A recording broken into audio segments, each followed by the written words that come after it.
Welcome back. Let's get into that market movement now. And Chinese stocks fell on Monday as COVID-19 infections and deaths spiked beyond mainland China, offsetting assurances from Beijing that it would step up policy adjustments in order to help cushion the blow to its epidemic-hit economy. Now, at the same time, global shares in oil also slid this morning, while safe haven gold, of course, continued to just surge. Will it reach 1,700 is the question. The spread of that coronavirus outside of China darkening the outlook. Infections and deaths are rising in the likes of South Korea, Italy, and as well as the Middle East, and the large spike in Italian cases has especially rattled investors on concerns about the potential for the virus to spread even deeper into Europe and cause economic disruption there. Now, the sell-off in Asian markets and the US is the financial market's first reaction to the weekend news, which analysts described as a game-changing development in the outbreak. The Nikkei, unfortunately, 0.6% down at 23,386 points. There was also a fallout in Hong Kong, which was the biggest faller on the day, dropping off nearly 2%, 1.9% to be more precise,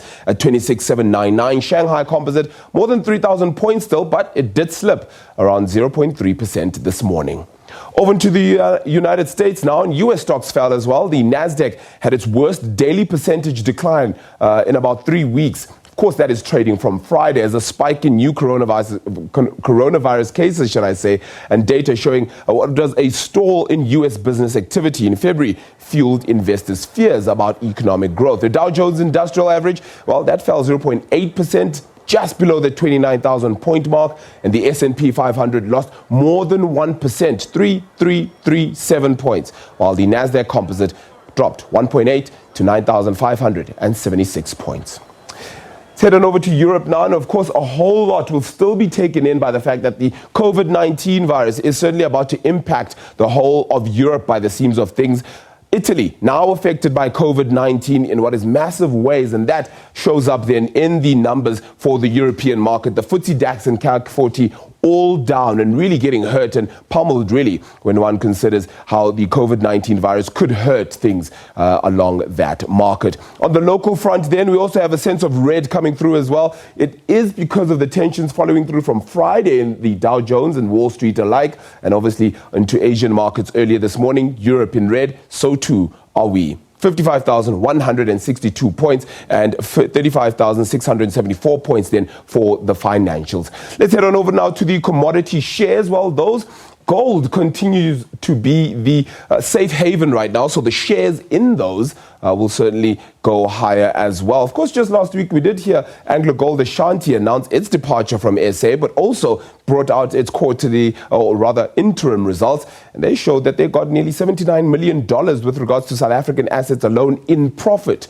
So clearly still some positivity coming out there, but more a safe haven play than anything else. Let's move on over to the commodities themselves. As I said, gold headed towards that 1,700 mark, really key and quite important for it to be able to do so. But whether it stays there, of course, in an environment without COVID-19 will be the real question, but that may still be some while before we find out. Platinum counters 972 there for that commodity, $56.50 a barrel for oil. Questions just around demand are playing into its hand as it goes lower and lower. And that is the market there. Over into the currencies then. And on the local front, we had 15 Rand 14 against the US dollar. It feels like it might be sustained above that 15 Rand mark, and only due to the fact that we have this COVID-19 scenario, which is playing into weaker markets. Seems like South America is the only ones without any reported cases at all when it comes to COVID-19. And so for now, we are seeing a little bit of decline for South Africa's currency. It's 19.53 for a pound, 16.37 for a euro. The BRICS nations, well, also some negativity in some instances earlier in the day. It has come back ever so slightly, but only marginal gains on that front there. Let's cross on over now to the Johannesburg Stock Exchange, where Bright Kumalo is joining us. He's a portfolio manager at Vestact Asset Management. He joins us then. Bright, thank you so much for the time. 4% down for the all-share index. Not unsurprising considering what has happened out in the US just Friday, and of course Asia this morning.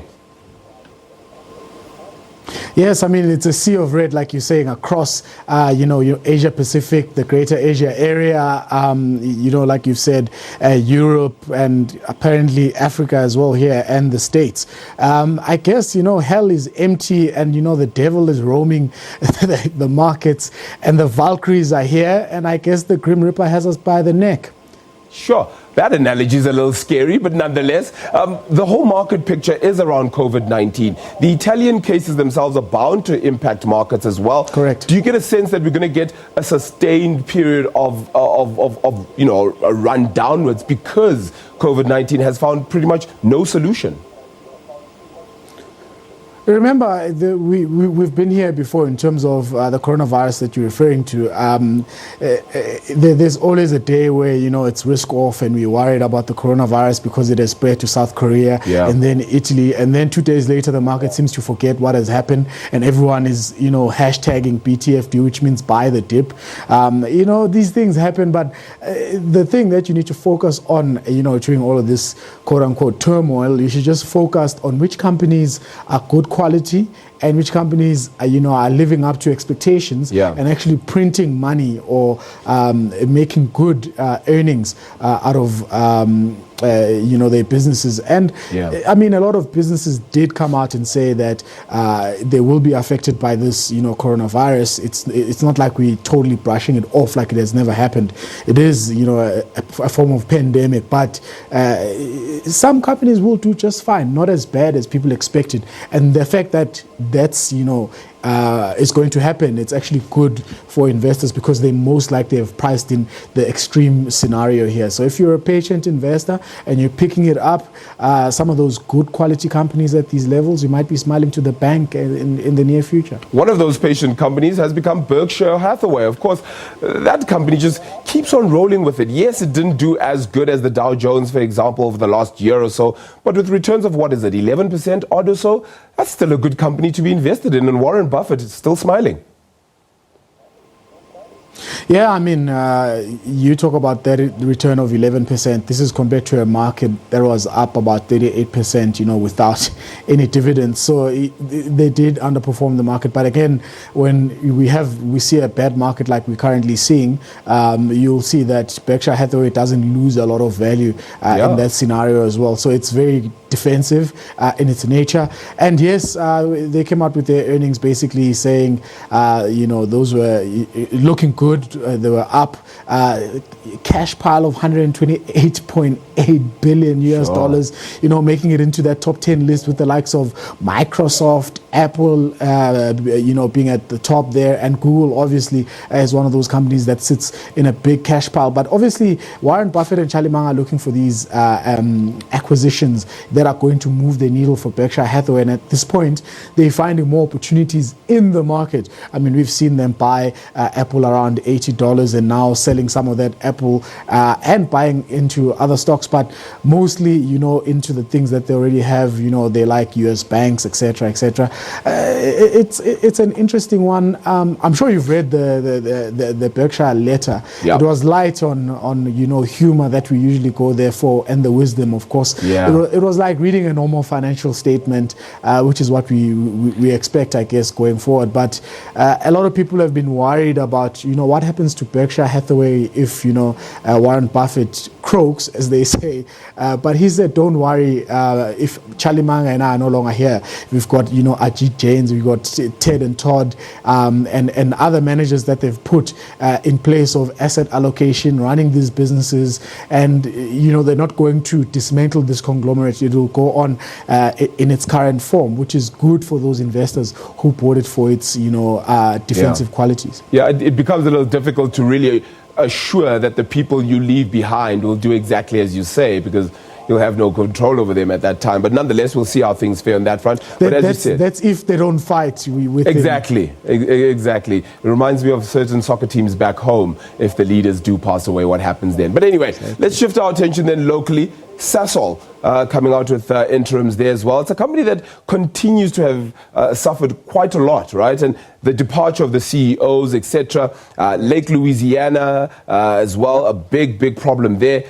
How far has it gone along in terms of repairing its damaged sort of reputation, if you want to call it that?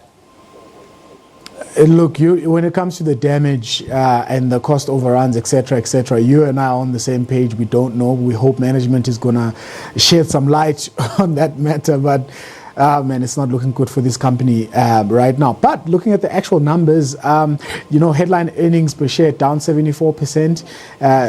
It's a big down for that. I mean, if you look at 2019, the company lost about a fifth, in terms of its share price. Its worst year since 1998. If you think that's bad, this year the company is down a further 30% year to date, Justin. Sure. It's only February, so I wonder how we're going to end the year at that rate. But I don't want to, extrapolate anything from there. But looking at their cash position, the ability to generate cash is still very strong. I mean, they say, that was at like 12.5 billion rands, looking very good, even though that's down about 0.5% as well. The cost overruns in, Lake Charles, and the fact that, they're not coming into production when they've expected it to come, and again, delaying longer in terms of coming to production there, is definitely affecting the share price and the potential earnings there, and the oil price where it is currently, and in looking at that period of 2019, the financial year that we're looking at here, it was, the rand oil price there was down about 9%. So not too bad, but it also contributed negatively to their earnings. So there's a lot of moving parts in this company, and unfortunately all of them are working against them. Yeah.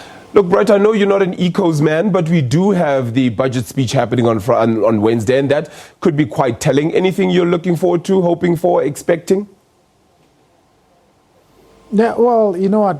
Hopefully they don't mess around with the VAT, because that usually affects, the youth that you're talking about. That's not that doesn't have jobs. They have the highest unemployment, and the people that can't, afford things because they're below, the poverty line, etc. Those people get affected directly if you mess up with the VAT. But I don't know. I don't know what to expect, to be quite honest with you. Hopefully it's just a boring budget. Yeah, righto. We certainly hope it is, as you say, boring, but also dynamic in some ways, I suppose. Bright, appreciate the time, but thank you so much. Live from the Johannesburg Stock Exchange there, Bright Khumalo from Vestact Asset Management, portfolio manager there. We'll continue to, of course, give you more news right after the short break. A whole lot more about the economy and just how COVID-19 is affecting things. Do stay tuned. This is On Point.